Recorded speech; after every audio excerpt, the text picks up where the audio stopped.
1984, the Cold War raged between the East and the West, yielding unprecedented advances in technology and paranoia. One filmmaker saw the tension and potential catastrophe and sought to convey the prospect of nuclear war on screen. What resulted would become a cult favorite and staple of Cox's filmography, Repo Man. Cox demonstrated his anxieties of nuclear conflict through the quest of 4 separate entities battling, lying, and backstabbing for a car that allegedly contains the corpses of 4 extraterrestrial beings. But was it really a cautionary tale that Cox was telling? Was it really nuclear war that the film was lamenting? And perhaps most pressing, was it even Alex Cox doing the telling?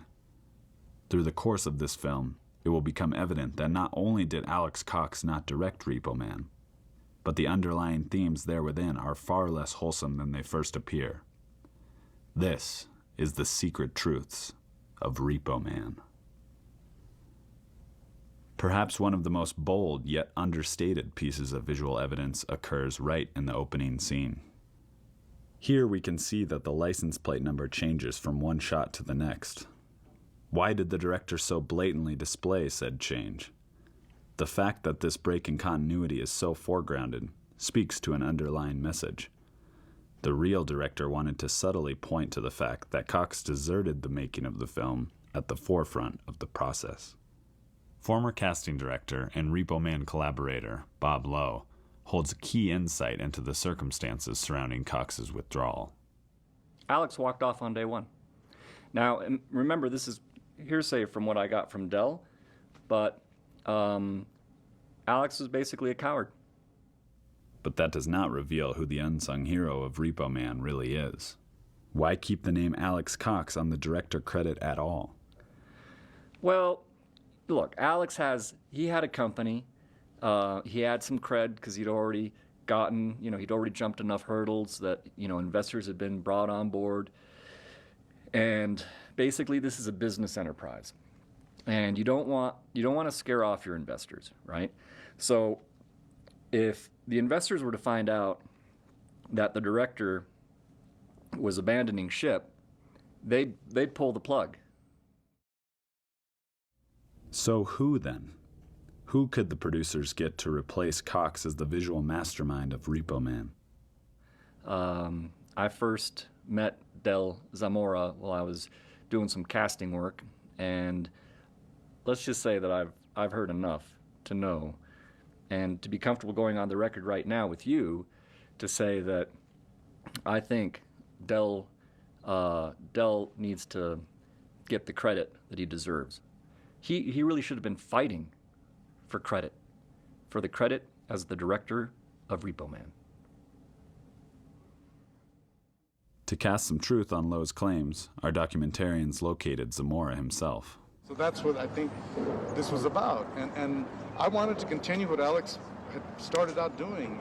And then he was able to come back. He was able to come back and continue the movie. And there's scenes of him on the set. And then we would go meet in a room and we would talk about things. And I love Alex. He's a dear friend of mine, so I can't really talk about this publicly. But yeah, it's true. I did do a lot of stuff. Given Zamora's responses in the interview, it is clear that there was, at the very least, some degree of power shift in production. Zamora may have taken advantage of his anonymity as director to further an agenda that supports the very thing that Americans feared most: communism. Well, the guy, I feel a little uncomfortable. It's people's politics are personal and all that, but you gotta take into account that this is like the 80s and it's like the height of the Reagan years, and they got the Cold War going on, and communism was, and it's just something that you gotta be careful when you assign it to people. But Del was he's an activist, and so there's no doubt that this is some weird socialism going on there. Upon discovering Zamora's true political affiliations, the visual evidence concealed in the film becomes apparent. To begin, Zamora's personal history points to deep involvement with the Communist Party.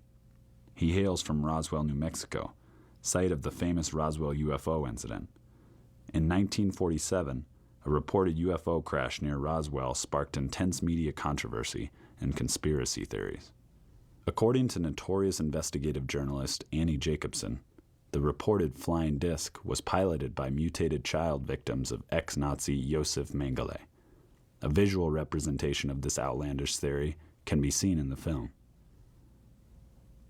The suspected program was headed by Soviet Russia for the sole purpose of creating hysteria in America. The controversy was suspected by many to have sparked the Cold War. This prominent conspiracy theory, originating from Zamora's place of birth, would help explain the film's incessant focus on Layla's alien hunt. Zamora wanted to add an element of personal significance, considering his own proximity and possible involvement with the Roswell incident. Beyond simply infusing Repo Man with personal histories, Zamora concealed some not-so-subtle artifacts of Soviet sympathies. As mentioned, the license plate alteration occurred around the time of the directorial abandonment by Cox, but by looking closely at both license plates, 3 prominent letters stand out: KGB, a direct reference to the militant sector of the USSR. To avoid obvious criticism, Zamora had to conceal his political associations in a cryptic fashion.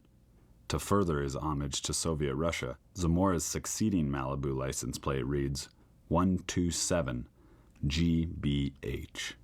The number sequence 127 recurs throughout the film, acting as a propellant for Zamora's communist agenda. In Psalms 127, there can be found explicit references to prosperity in relation to labor. Line 2 of Psalms 127 reads, "They labor in vain that build it," a direct critique on the notion of Western philosophy and capitalism. Here, Bud delivers his line. This is a quote from a Mexican-born historical figure named Emiliano Zapata.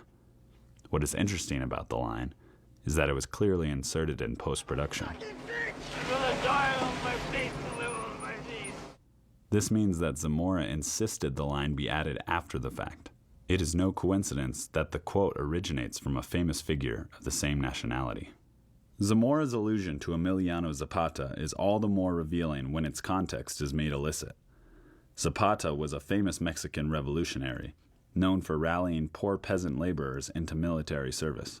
Moreover, his famous quote, "It's better to die on your feet than to live on your knees," is commonly misattributed to the famed Marxist revolutionary Che Guevara. The film even makes direct reference to Communist Russia in an exchange between Otto and Bud. Do you think they give a damn about their bills in Russia? I said, do you think they give a damn about their bills in Russia? They don't pay bills in Russia. It's all free. Oh, free? Free my ass. What are you, fucking commie? Huh? No, I ain't no commie. Well, you better not be. I don't want no commies in my car. The lighthearted banter between the two appears to undercut Zamora's pro-communist agenda until considered within the larger context of the film. In the final sequence, a police helicopter haphazardly sprays gunfire at Bud, Otto, and the Malibu. No one is wounded except Bud, who is struck fatally. His seemingly arbitrary death indicates the punishment he must pay for his political slander. The film also conceals other subtle criticisms of Western government. The most extreme example is seen in the recurring appearance of the happy face logo. The happy face symbol appears throughout the film, in scene after scene. The repetition of the happy face symbol is matched only by the recurring appearance of the Harry Pace poster. In one scene, Otto is shown wearing the happy face button while walking along a wall covered in Harry Pace posters. Otto is surrounded by poverty and death, all amidst the surveillance of Harry Pace. As if to suggest that Western politicians are merely a facade, Harry Pace is analogous to the happy face. Zamora visualizes the disconnect of American politicians in reality.